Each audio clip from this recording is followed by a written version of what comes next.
Friends, BA part 3 के इस lecture में आप सभी का स्वागत है। लास्ट टर्न पर हमने शीत युद्ध प्रारंभ किया था। शीत युद्ध के संदर्भ में हमने आपको ये बताया था कि ये दो महाशक्तियों के बीच की प्रतिस्पर्धा थी, प्रतिद्वंदिता थी, तनाव था। दो महाशक्तियाँ जो कि सैनिक दृष्टि से, परमाणु हथियारों की दृष्टि से बराबर थीं, परंतु उनकी विपरीत विचारधारा थी। इसी संदर्भ में हमने ये भी आपको बताया था कि 1969 और 1970 का जो पीरियड था, यहाँ से दोनों महाशक्तियों के बीच दीदांत प्रारंभ होता है। दीदांत यानी कि तनाव में शिथिलता का पीरियड प्रारंभ होता है, परंतु आगे चलकर हम देखेंगे कि दीदांत परमानेंट नहीं था। आगे चलकर दीदांत भी कोलैप्स कर जाता है, यानी कि तनाव शिथिलता जो दोनों महाशक्तियों में डेवलप की थी और दोनों में थोड़ा सा शांतिपूर्ण वातावरण का विकास हुआ था, वो सब ख़त्म हो जाता है और आगे चल के द्वितीय शीत युद्ध या नव शीत युद्ध का प्रादुर्भाव होता है। इसी चीज़ को हम लोग आज डिस्कस करेंगे। अमेरिकी राष्ट्रपति जिमी कार्टर ने जनवरी 1977 में अपना पदभार संभाला और उन्होंने दीदांत की नीतियों को आगे बढ़ाने की अपनी इच्छा जाहिर की, परंतु इस प्रतिबंध के साथ कि वे सोवियत संघ द्वारा मानवाधिकार के उल्लंघन को हल्के तौर पर नहीं लेंगे। परंतु अब समय बदल रहा था।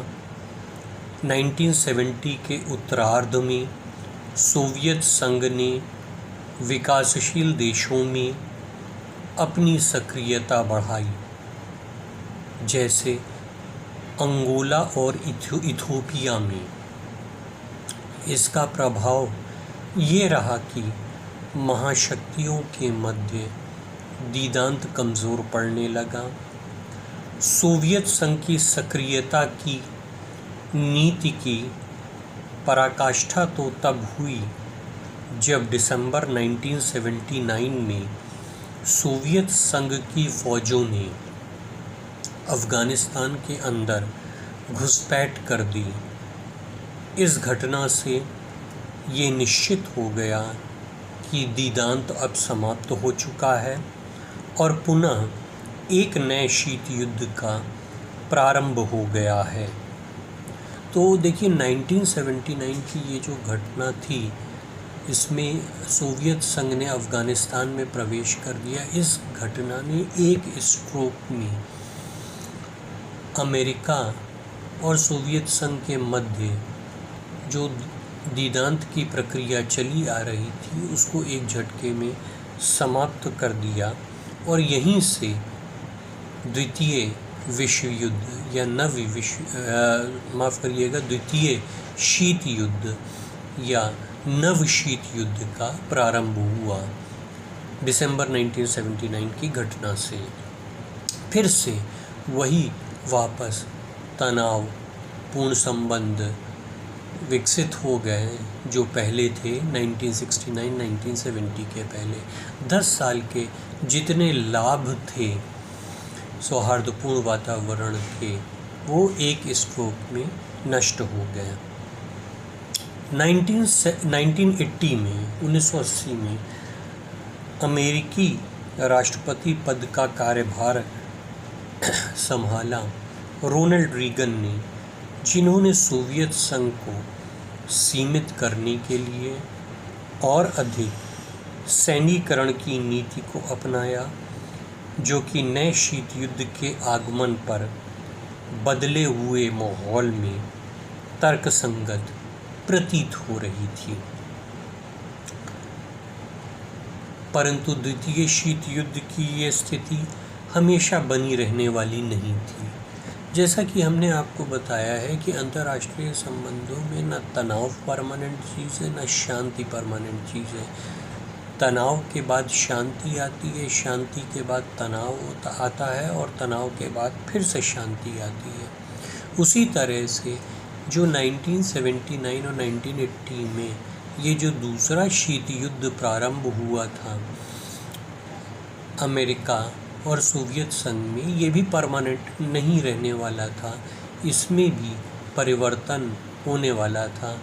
और ये हम आगे देखेंगे कि ये परिवर्तन किस प्रकार से हुआ और आगे चल के अमेरिका और सोवियत संघ के संबंध किस प्रकार से मधुर हुए, ये आगे देखने से पता लगता है। द्वितीय शीत युद्ध की ये स्थिति हमेशा बनी रहने वाली नहीं थी। 1985 में सोवियत संघ में देश की सत्ता एक ऐसे नेता के हाथ में आई जिनके फैसलों के द्वारा अगले 5-6 सालों में शीत युद्ध को ही समाप्त होना था। एक बहुत ही युग पुरुष ने सोवियत संघ में सत्ता को संभाला और उसने अपनी आंतरिक और विदेश नीतियों से ऐसे परिवर्तन लाए कि उसका पूरा विश्व में एक सकारात्मक प्रभाव पड़ा और पूरा का पूरा विश्व की राजनीति, विश्व का ढांचा, अमेरिका का और सोवियत संघ दोनों का सोचने का तरीका बदल गया और दोनों ने एक दूसरे की तरफ दोस्ताने का कदम बढ़ाया। ये सारी चीज़ जो है कैसे विकसित हुई, ये हम देखते हैं। तो सबसे पहले तो ये देख लें कि ये सोवियत संघ में जो ये युग पुरुष सत्ता के शीर्ष पर आए, ये कौन थे। इनका नाम मिखाइल गॉर्बेचेव था।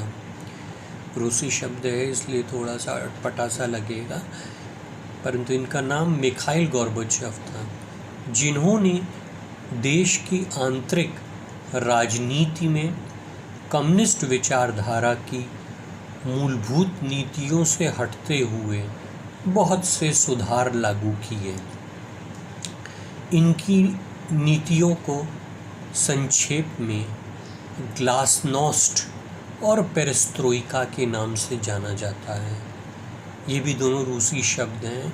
ग्लासनोस्ट का मतलब होता है ओपननेस या खुलापन और पेरेस्ट्रोइका का मतलब होता है आर्थिक पुनर्निर्माण या इकोनॉमिक रीस्ट्रक्चरिंग।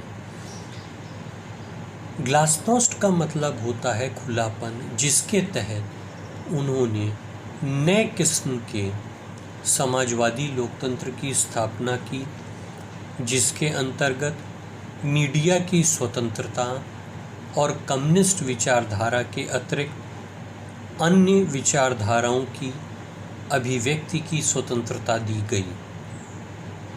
इसके अतिरिक्त पेरेस्ट्रोइका के तहत राज्य द्वारा नियंत्रित अर्थव्यवस्था को बदलकर एक मिश्रित अर्थव्यवस्था को लागू किया गया।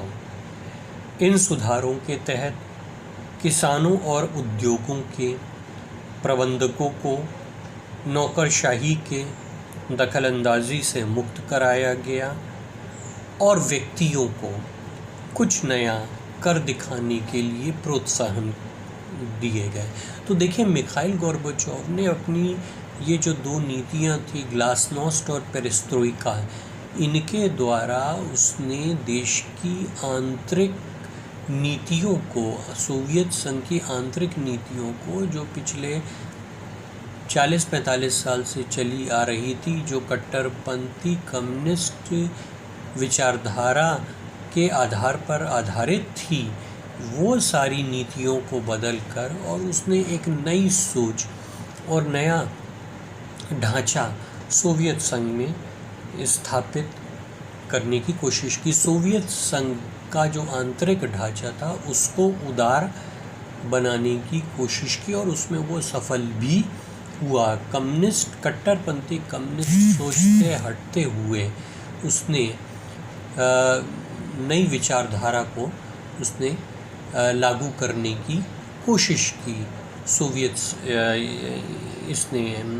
अमेरिका ने, माफ़ करिएगा, सोवियत संघ ने।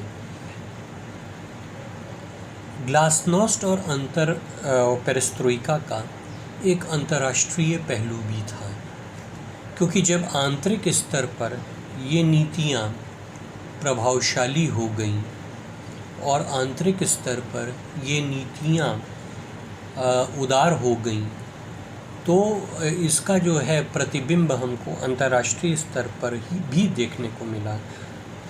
गोर्बाचोव ने सिर्फ आंतरिक राजनीति में ही सुधारों को लागू नहीं किया, वरन अमेरिका के साथ अपने संबंधों में आमूलचूल परिवर्तन किए।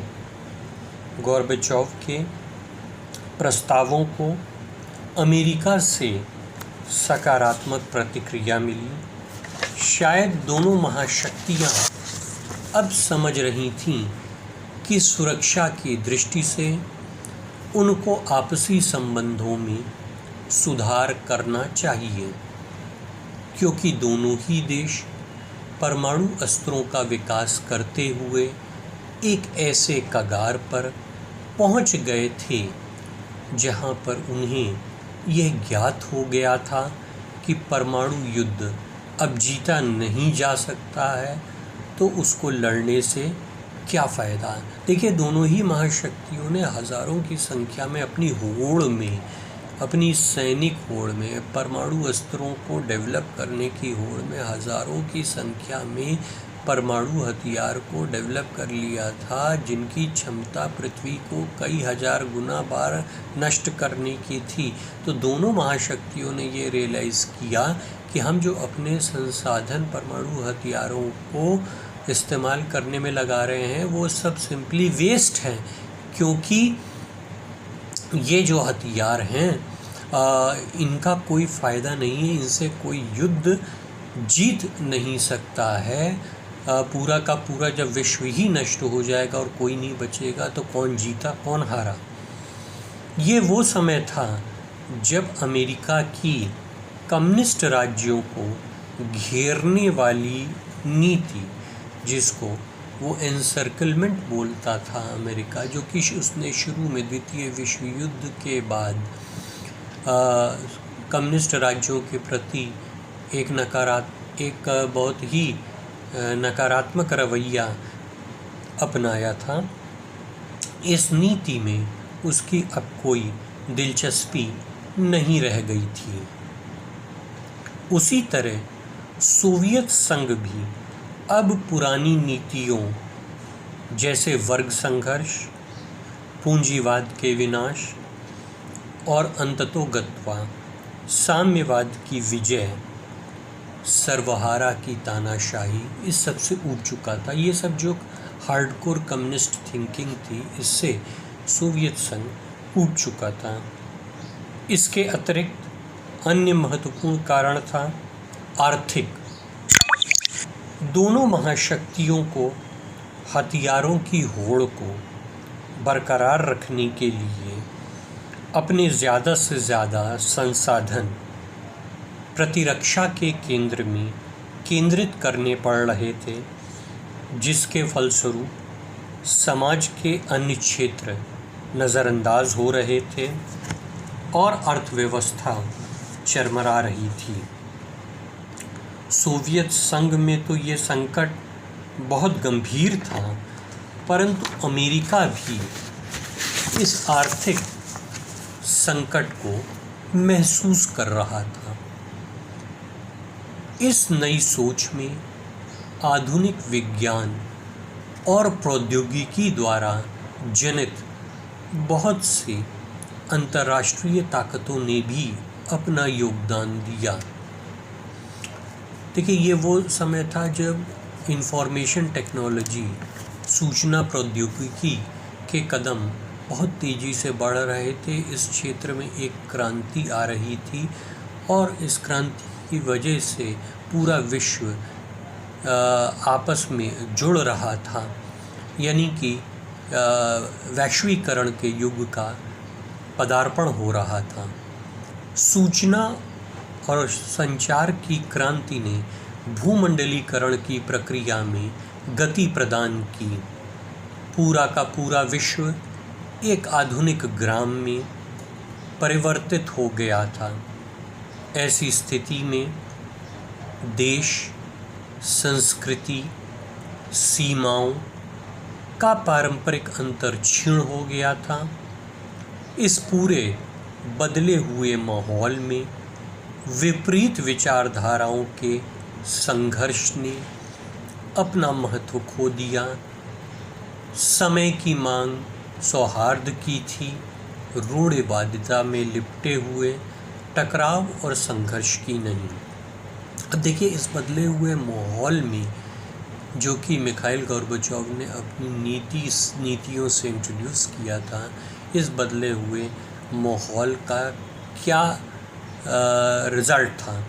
इस बदले हुए माहौल का लाभ उठाते हुए सोवियत संघ के नेता मिखाइल गोर्बाचोव और अमेरिका के राष्ट्रपति रोनाल्ड रीगन नवंबर 1985 में जिनेवा में और अक्टूबर 1986 में रेकजेविक, आइसलैंड का कैपिटल है, रेकजेविक में मिले। उसके उपरांत दिसंबर 1987 में वॉशिंगटन वार्ता में दोनों नेताओं ने INF संधि का फुल फॉर्म है इंटरमीडिएट न्यूक्लियर फोर्स संधि पर हस्ताक्षर किए, जिसका उद्देश्य यूरोप में स्थापित मध्य दूरी के परमाणु अस्त्रों को नष्ट करना था। इसके अतिरिक्त फरवरी 1989 में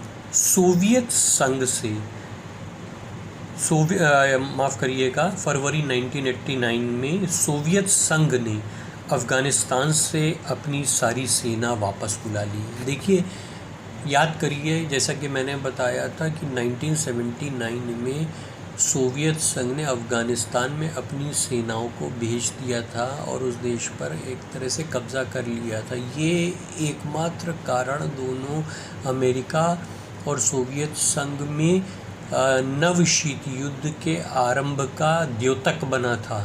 और वहीं 10 साल बाद मिखाइल गोर्बाचोव ने सकारात्मक कदम उठाते हुए 1989 तक अफ़गानिस्तान से अपनी सारी सोवियत फ़ौजों को वापस बुला लिया। जैसा कि अभी बताया, ये एक महत्वपूर्ण घटना थी क्योंकि दिसंबर 1979 में सोवियत फ़ौजों के अफ़गानिस्तान में प्रवेश की घटना द्वितीय शीत युद्ध के आरंभ होने का तत्कालिक कारण बनी थी। 1989 और 1990 के दौरान ही मिखाइल गोर्बाचोव ने पारंपरिक सेनाओं की भी कटौती की घोषणा की। मिखाइल गोर्बाचोव ने विश्व में अच्छा संदेश देने के लिए अपनी पारंपरिक सेनाओं में भी कटौती की घोषणा की। इसके अतिरिक्त मिखाइल गोर्बाचोव ने पूर्वी यूरोपीय देशों को, ईस्टर्न यूरोपियन कंट्रीज़, देखिए ईस्टर्न यूरोपियन कंट्रीज़ में लगातार शीत युद्ध के दौरान कम्युनिस्ट तानाशाही शासन शिखर पर थे और ये सब संभव हो पाया था सोवियत संघ की मदद से ही। लगातार सोवियत संघ उनको सैनिक मदद दे रहा था, इसलिए वहाँ पर कम्युनिस्ट डिक्टेटरशिप शीर्ष पर थी। तो अब मिखाइल गोर्बाचोव ने क्या किया? मिखाइल गोर्बाचोव ने ये किया कि पूर्वी यूरोपीय देशों को सैनिक समर्थन देना बंद कर दिया और वहाँ से अपनी सेना को वापस बुला लिया। इसका परिणाम ये हुआ कि इन देशों में लोकतांत्रिक क्रांति की एक लहर से उमड़ पड़ी और कई देशों से दमनकारी नीतियों के बल पर स्थापित कम्युनिस्ट तानाशाही सरकारें एक एक करके उखड़ने लगीं। पोलैंड, चेकोस्लोवाकिया, रोमानिया में जनशक्ति के सामने सत्तारूढ़ सरकारें ध्वस्त हो गईं। अमेरिका और सोवियत संघ की इस सौहार्द की राजनीति से अंतर्राष्ट्रीय संबंधों का कायापलट होने लगा। अनावश्यक प्रतिस्पर्धा और टकराव की राजनीति का अब कोई स्थान नहीं था। सहयोग की राजनीति ने अंतर्राष्ट्रीय संबंधों की रचना में आधारभूत परिवर्तन कर डाला। शीत युद्ध के भी प्राचीन स्तंभ एक एक करके ध्वस्त हो रहे थे। बर्लिन की दीवार, जिसका निर्माण पूर्वी जर्मनी ने 1961 में लोगों को पश्चिमी जर्मनी में प्रवेश से रोकने के लिए किया था, उसे जनता ने 1989 में गिरा दिया। इसी के पश्चात 1990 में पूर्वी जर्मनी के कम्युनिस्ट सत्ता का पतन हुआ और पूर्वी और पश्चिमी जर्मनी के एकीकरण की प्रक्रिया पूर्ण हुई। इससे पहले ही दिसंबर 1989 में माल्टा में एक शिखर सम्मेलन के दौरान गोर्बाचोव और अमेरिकी राष्ट्रपति जॉर्ज बुश ने संयुक्त रूप से शीत युद्ध की समाप्ति की घोषणा कर दी। तो देखिए कहाँ से हम लोगों ने शुरू किया था। द्वितीय विश्व युद्ध के बाद से शीत युद्ध प्रारंभ हुआ था। 1969-1970 में दीदांत आरंभ हुआ था, परंतु 1979 दिसंबर में द्वितीय शीत युद्ध या नव शीत युद्ध फिर से आरंभ हो गया और अंततोगत्वा 1989 में शीत युद्ध ही समाप्त हो गया। दोनों महाशक्तियों ने 1989 में माल्टा में शीत युद्ध की समाप्ति की घोषणा कर दी। परंतु इतिहास का चक्र चलता रहा। इतिहास को यहीं पर रुकना नहीं था, इतिहास को कुछ और मंजूर था, और क्या मंजूर था ये हम लोग अब देखते हैं। ये जो सारी घटनाएं हुई, इन सब घटनाओं से स्वयं सोवियत संघ भी अछूता ना रहा। गोर्बाचोव के द्वारा लागू की गई ग्लासनोस्ट और पेरेस्ट्रोइका से जन्मी जन आकांक्षाएं अनियंत्रित हो चुकी थीं और सोवियत संघ के अलग अलग गणराज्यों में स्वतंत्रता की मांग जोर पकड़ने लगी थी। सितंबर 1991 में सबसे पहले सोवियत संघ से स्वतंत्र होने वाले बाल्टिक गणराज्य, ये सब सोवियत संघ का हिस्सा थे, जैसे बाल्टिक गणराज्य लैटविया, लिथुआनिया और एस्टोनिया थे। परंतु धीरे धीरे सोवियत संघ के बाकी गणराज्य भी अलग होने लगे और 25 दिसंबर 1991 को जब सोवियत संघ के राष्ट्रपति के रूप में गोर्बाचोव ने इस्तीफा दे दिया, तब सोवियत संघ को औपचारिक और पूर्ण रूप से भंग मान लिया गया। तो देखिए इतिहास में कुछ ऐसी घटनाएं होती हैं जिनकी कि किसी को कल्पना नहीं होती है। तो जो शीत युद्ध की समाप्ति हुई, उस शीत युद्ध की समाप्ति के बाद 1991 दिसंबर में सोवियत संघ का ही विघटन हो गया। सोवियत संघ के विघटन के बाद सोवियत संघ के खंडहर पर उभर कर आए 15 संप्रभु राष्ट्र। इनमें से जो सबसे शक्तिशाली राष्ट्र था वो रूस था। सबसे शक्तिशाली राष्ट्र रूस था, जिसने संयुक्त राष्ट्र संघ में सुरक्षा परिषद में सोवियत संघ के उत्तराधिकारी के रूप में स्थान ग्रहण किया। एक दृष्टि से शीत युद्ध की समाप्ति के बाद और सोवियत संघ के विघटन के बाद विश्व एक ध्रुवीय हो गया है। हालांकि ये परिभाषा भी सैनिक आयामों से ही जब हम विश्व के ढांचे की समीक्षा करते हैं तभी उचित प्रतीत होती है, क्योंकि इसमें कोई संदेह नहीं कि आज भी अमेरिका एकमात्र सबसे बड़ी सैनिक शक्ति है। ये दूसरी बात है कि इतनी बड़ी महाशक्ति होने के बावजूद अमेरिका तमाम असुरक्षाओं से ग्रसित है और उसे चीन और रूस की बढ़ती हुई शक्ति का सामना करना पड़ रहा है। पर शीत युद्ध वाली वैचारिक मतभेद वाली राजनीति समाप्त हो गई है और अब प्रमुख राष्ट्रों में आर्थिक युद्ध और बढ़ता हुआ आतंकवाद विश्व राजनीति के महत्वपूर्ण मुद्दे बन गए हैं। तो शीत युद्ध का ये कुछ प्रकार से इतिहास था। आपने ये देखा होगा कि शीत युद्ध का कितना लंबा पीरियड है। शीत युद्ध का पीरियड 1945 से शुरू होकर और 1985 और या यूँ कह लीजिए 1989 तक चलता है, जब तक कि दोनों महाशक्तियाँ उसकी औपचारिक रूप से समाप्ति की घोषणा नहीं कर देते हैं।